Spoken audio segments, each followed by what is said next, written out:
Hello, everybody. Welcome to LOAC-TV. I'm your host, Kurtis Findlay, and welcome to this great episode. We're going to have Dean Mullaney here in just a second to talk about some of our Euro books, specifically Corto Maltese. I just want to say, before we get to that, though, please like and subscribe to our YouTube channel. Sign up for our newsletter via our webpage, LOAComics.com, and follow us on social media, Facebook, Instagram, Twitter. If you look up LOA Comics, we are there in all those places, and you can also join us every Friday for a live stream at 11 o'clock Pacific, 2 p.m. Eastern. Okay, today we have a special guest. I'm going to bring him up here on the screen. Give a warm welcome to Dean Mullaney. Hi, Dean. How are you today? Hi, Spanky. It's great to have you, and it's been a little while since we've done a live stream together. I think the last time that we did something was probably nearly a year ago. I think it was just pre-pandemic, wasn't it? Yeah, summer is pretty close to either the beginning or just around there. We were talking about Barney Google. But I want to have you on the show now that we're doing these on a very regular basis more often. And today we are going to take a little break from the American comic strips and head overseas to talk about something a little bit different. We're going to talk about Corto Maltese, the Ballad of the Salty Seas. This book right here. Look how big this guy is. I love it. The Salty Sea is singular. Oh, the Salty Sea. We have to fix that typo. Let me, I'll fix that right now. Because often it's called the Ballad of the Salt Sea, which is a bad, incorrect translation, because it really is the Ballad of the Salty Sea. It is a salt sea, but it's not the Pacific Ocean. Yeah, and that's kind of just if you're talking about translating it to kind of the way we talk in North America, salty sea is the way to do it, right? Yes, right. Although the Ballad of the Salty Sea has been translated, I think, 2 different times in English. Each time they were translated in English from the French, which in turn was a translation from the original Italian. So it's all been so much of Corto Maltese in English has been secondhand translations.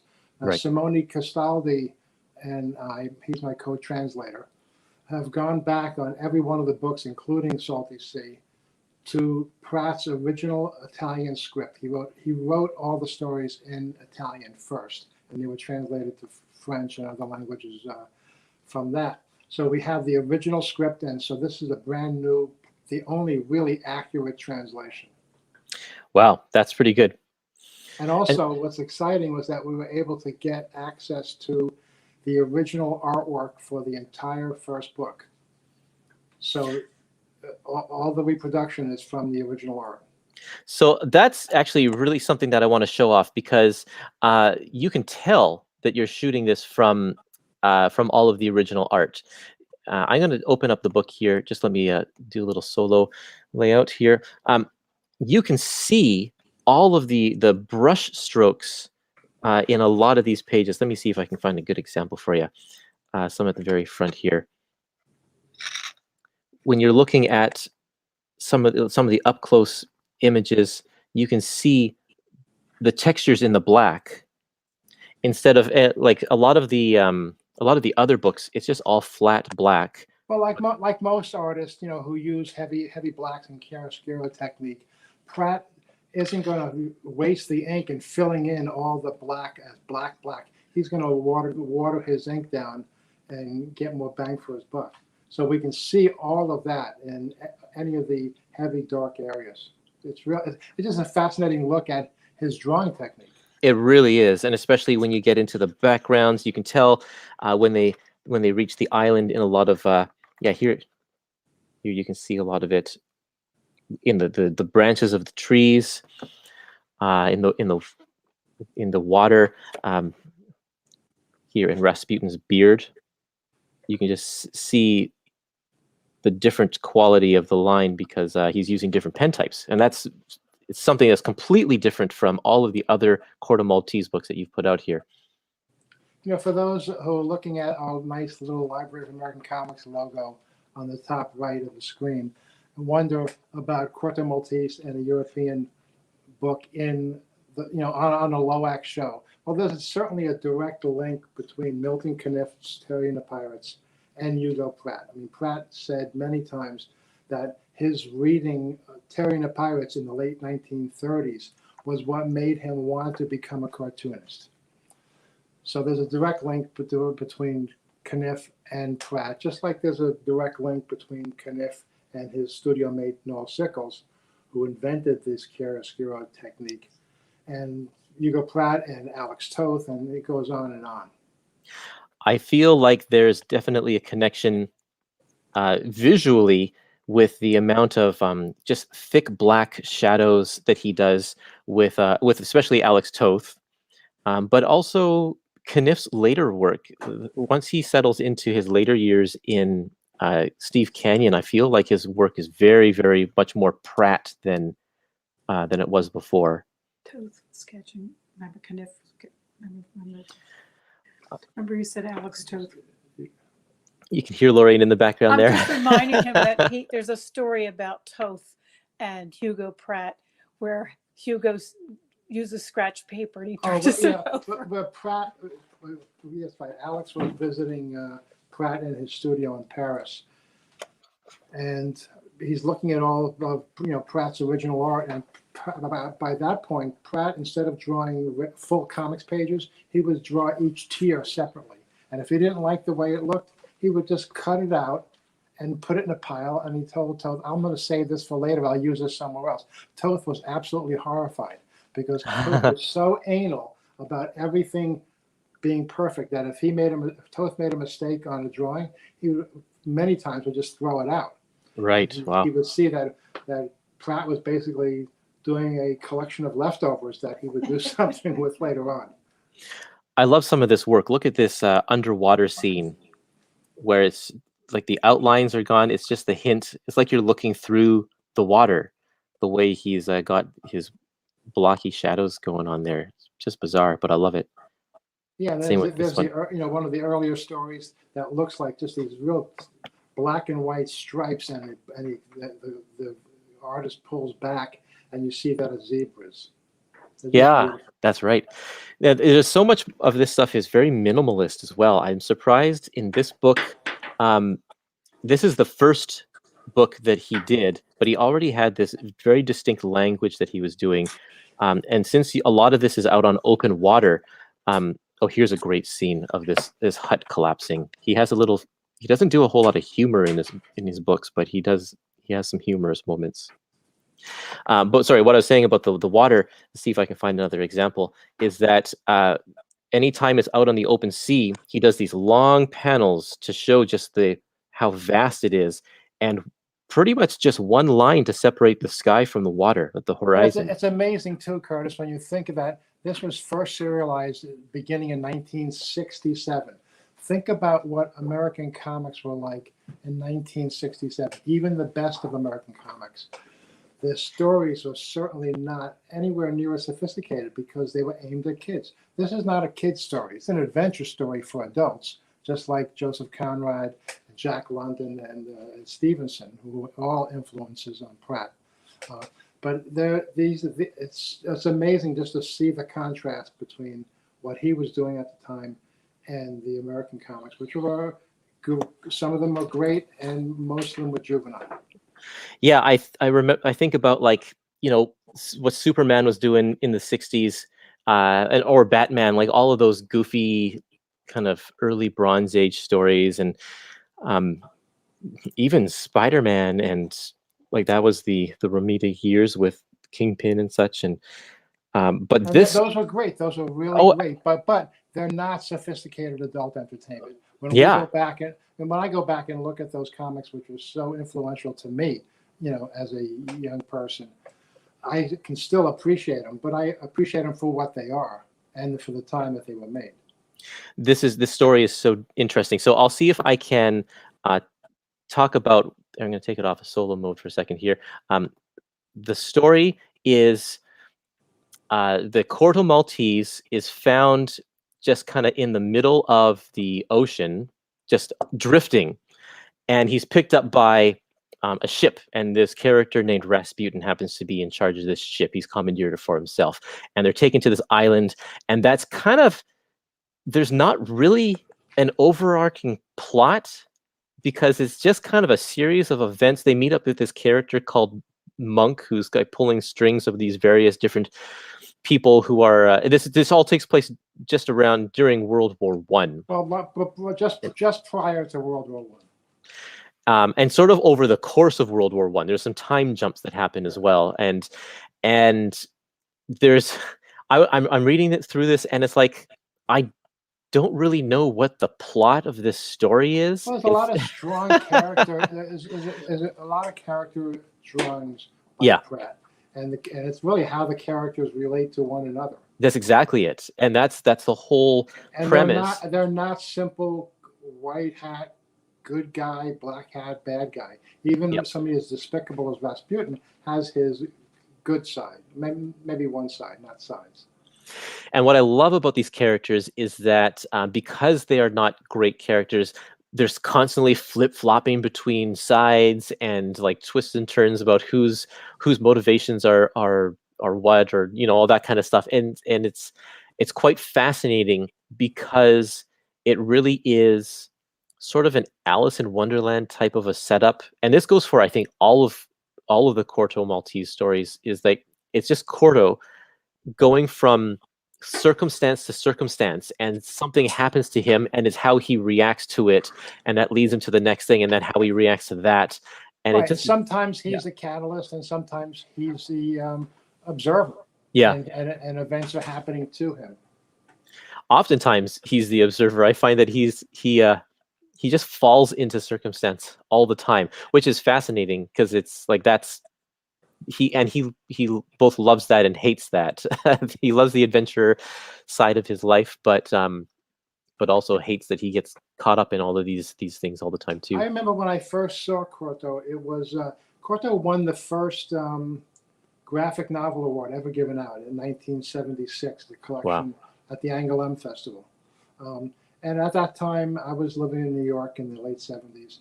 And Phil Seuling had the New York Comic Convention. He also had a monthly mini convention where you could go, and Phil had brought all these books over from Europe. So they were available to buy. I had no idea what they were. I bought some Corto books and some Mobius books. I couldn't read them. I had no idea what the stories were about, but the artwork just blew me away. In fact, the Corto books were one of the influences when I decided to start Eclipse. And Don McGregor and I were looking for a format for Saber. We looked at Ed April's strip reprint books in America, but I also looked at Corto and some European graphic albums in order to see what kind of format we could use for Saber. So there's a long link with me and my love of comics with Pratt, going also with Toth, going back to Sickles, and going back to Kniff. Now, I read an old version of this book in English years ago. It was colorized, and the format was quite a bit smaller. It was maybe this big instead of as large as this one is. Is this the original size that it originally was published at? Yeah, our Corto books are the original size that Pratt drew them for. They're huge. I'm quite impressed. And in Europe, I mean, obviously, Corto is so popular in Europe, and it's been published for more than 50 years, and probably more like 55 years at this point. And it's been reformatted many times and to reach more people. So, but I felt for American audiences, we needed to do the original, correct, full size first. If they get reformatted in the future, that might be something to reach new audiences.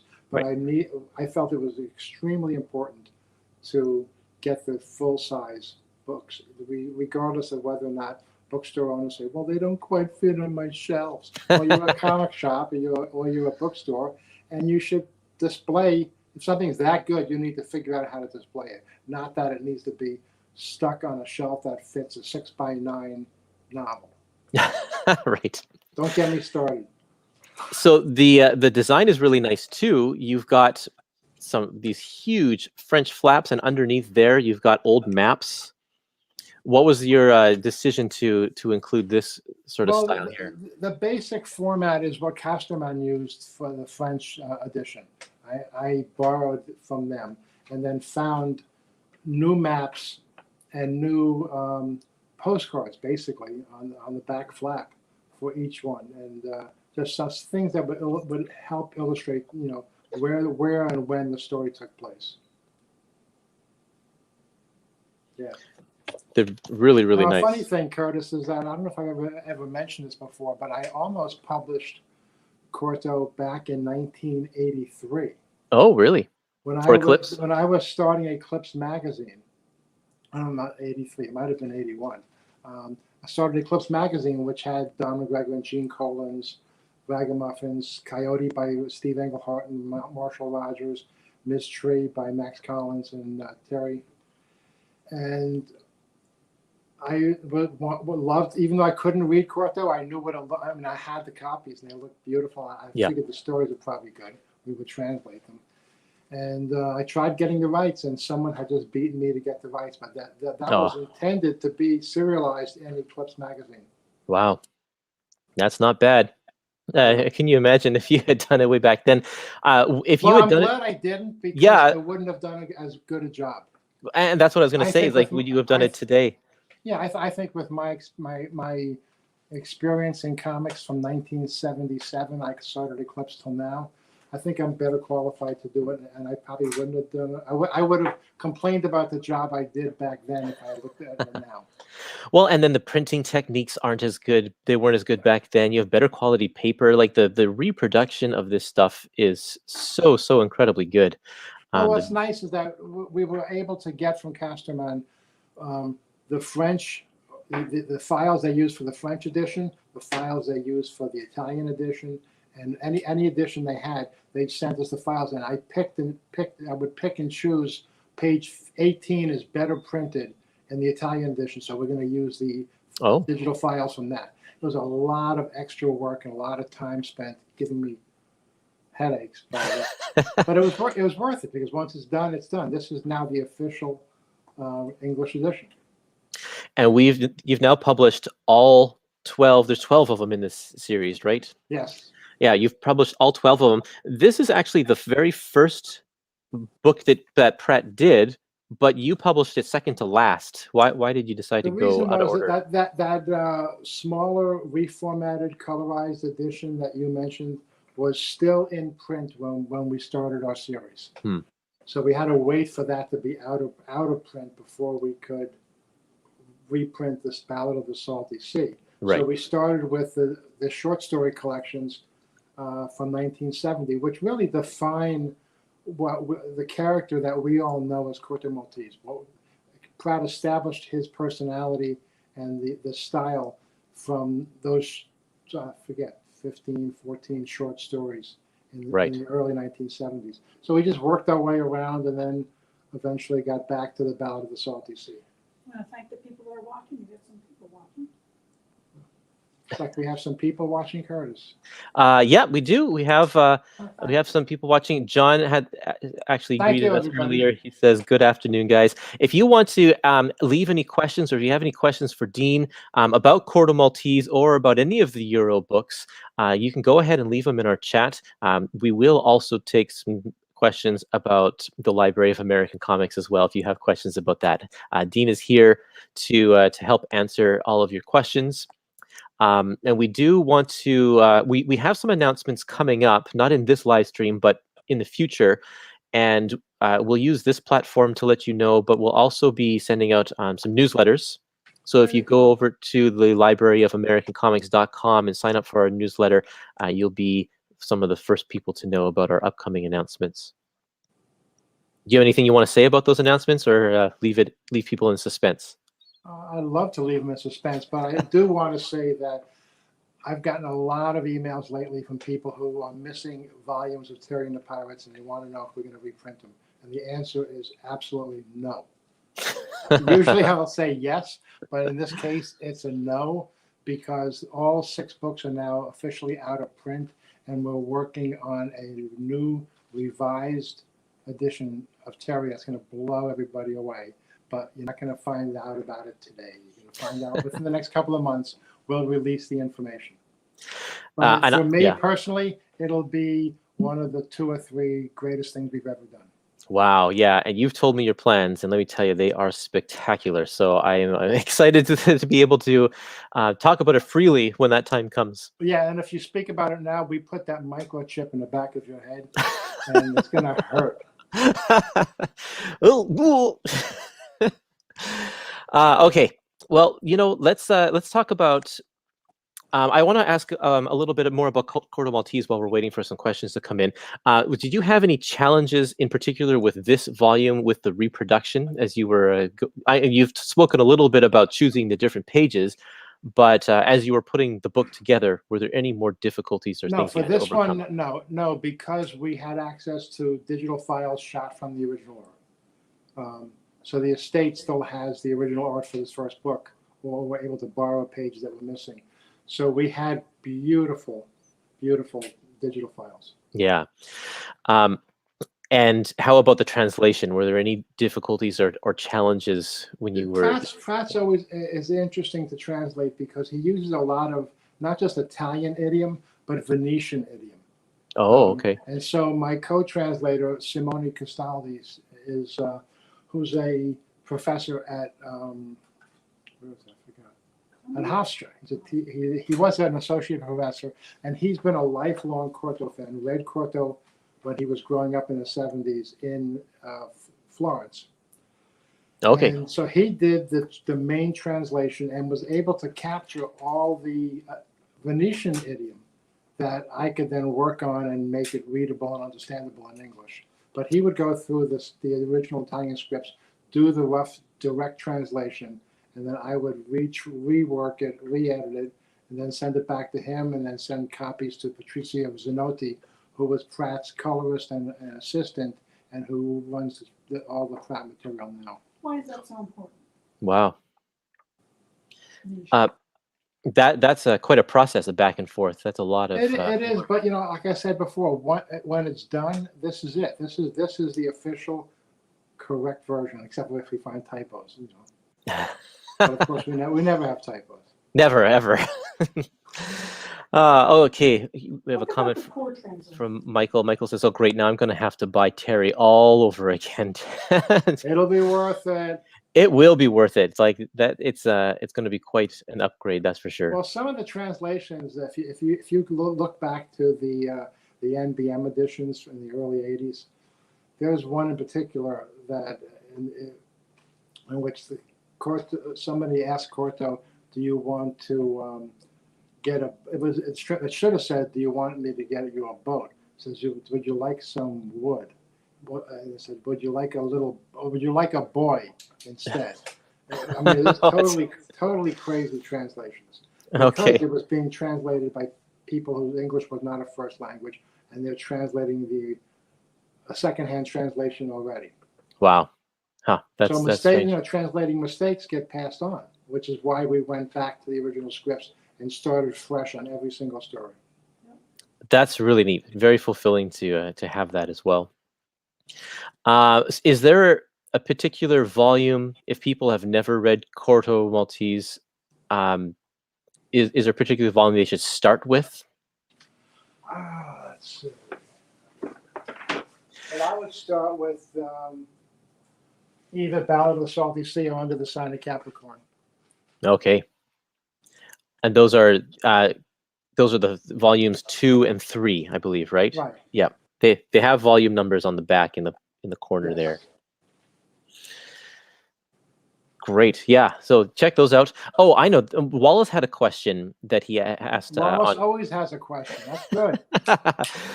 You had talked about doing hardcover versions when you first made the announcement of Corto Maltese, and Wallace, of course, we know he loves his hardcovers. He almost exclusively hardcover. So he's asking, are there still plans for that? No. When I made that original announcement, I was under the mistaken belief that the original art for all the stories was available. But it turns out it was only the art for the Ballad of the Salty Sea. So my original plan was to do a limited edition hardcovers of each book shot from the original art. Right. But the art doesn't exist, so we can't do it. Okay. Well, that's unfortunate. Here, Michael has a question. I bet you get these types of questions all the time of strips, these old strips that I've never heard of, at least before. Would there be any possibility of publishing a collection of Buck Nix or Old Doc Yak by Sidney Smith? Well, if someone does it, I will buy a copy. But I don't think that's such a long shot, it's such an obscure strip. I mean, if anything by Sid Smith, I would do another Gumps volume, because actually the LOAC Essentials volume of the Gumps sold out. Nice. But the other ones, I'd love to see them, and I call on Fantagraphics or someone else to publish it, so I don't have to. And I guarantee, promise to buy a copy. Yeah, I'll buy a copy too. That's the thing. So I got two. Then 2 copies. A couple of 998 more people. Well, Michael will certainly buy one as well. So that's 3 people right there. Yeah.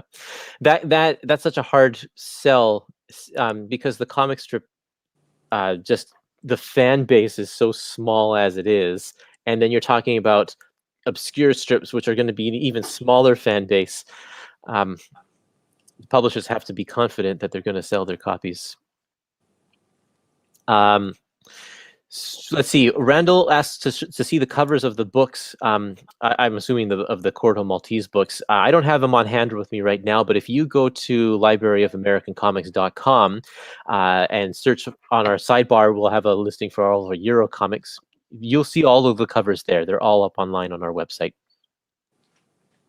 And then Dave wants to know about another volume of Crazy Cat Dailies. The LOAC Essentials are such great books, Dean. All of those, just to have one full year in that format. It would be great to see some more Crazy Cat. I would love to do another Crazy Cat. Fantagraphics, has been doing the Sundays. Say that they're going to be reprinting the dailies at some point. And I don't want to step on their toes. I mean, we're all friends. And we all have the same goal, which is to reprint and make available again as many classic comic strips as possible. So we're not going to step on each other's toes. So as long as there's a probability that Fantagraphics is going to do it, I'll beg off. If they make an announcement at some point that they're not going to do it, then I'd love to do another one. Yeah. Hopefully they'll do that soon. They've been talking about that for a long time. And now they're doing they're reprinting the Sundays again. Let's see. I think I love the format of it that Harriman used for the dailies. In terms, he would take a gag or a scenario and run 2 weeks of strips centered around that gag, and then they move on to they're like little mini stories. And in fact, Jack Kent did the same thing. He was such a fan of Harriman's. Jack Kent did the same thing in Kangaroo. He'll take a little scenario, run with it for 2 weeks, sometimes 3 weeks, and then he's off to another gag. That's great.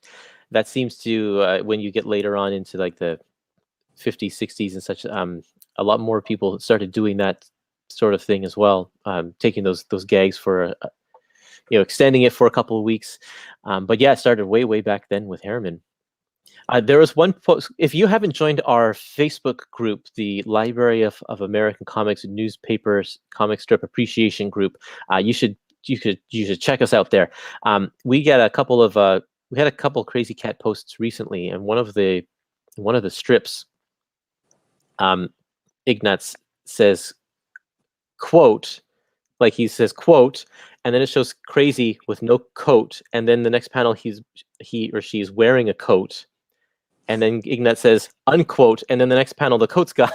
It's like, and I had no idea. Just reading it, I'm like, what's the gag? I don't understand this at all. And Rick, one of the guys there, is like, you have to read it out loud to understand. And it's like, okay, because quote and quote, it was just bizarre. But that's what I love about Harriman is he goes into those. You have to think about his gags often. Yeah. Here's a question for you from Bob. Do you have any other vintage EuroComics in the pipeline? My hope would be Lieutenant Blueberry, Mobius, classic Mobius. I thought I read that someone was considering Blueberry. If not, I'd love to do it. Well, Dark Horse is doing a Mobius library right now that Diana Schutz is. You would think that they would get to Blueberry at some point. I would hope so. That would be great. Western strips don't seem to, or Western comics in general, don't seem to get much love these days. That would be great to see.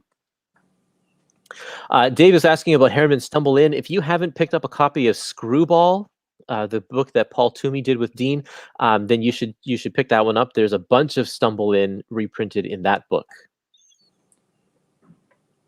Again, it's a possibility. I mean, I would love to do it, and it would be a nice addition to anybody's Herman library, and it's under consideration. There's a lot of financial factors involved in distribution. Yeah, and the printing costs.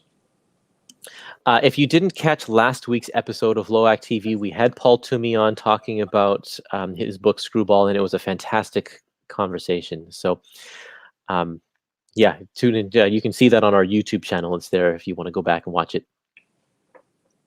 Well, Dean, I think maybe it's been about half an hour. We should wrap this up. But it was great talking to you about Corto. I hope it has inspired people to check out this work because it is fantastic comics. If you've got yourself in a rut of only reading superheroes or American comics, it's great to branch out to this kind of stuff, and this is a great place to start. Hear, hear. You can find us online. If you talk to us on our Facebook group if you want, or send us a message through our various social media stuff. And then next week, you can tune into LOAC-TV again, where I will have a special guest, Jeffrey Lindenblatt, and we're going to talk about Bringing Up Father. We're going to talk about this classic George McManus comic strip. So tune in next week, same time, live at 11 a.m. Pacific or 2 p.m. Eastern. Thanks, Dean, for joining us again. Thanks, Curtis. Thanks, everybody, for tuning in. And we'll see you later. Bye-bye.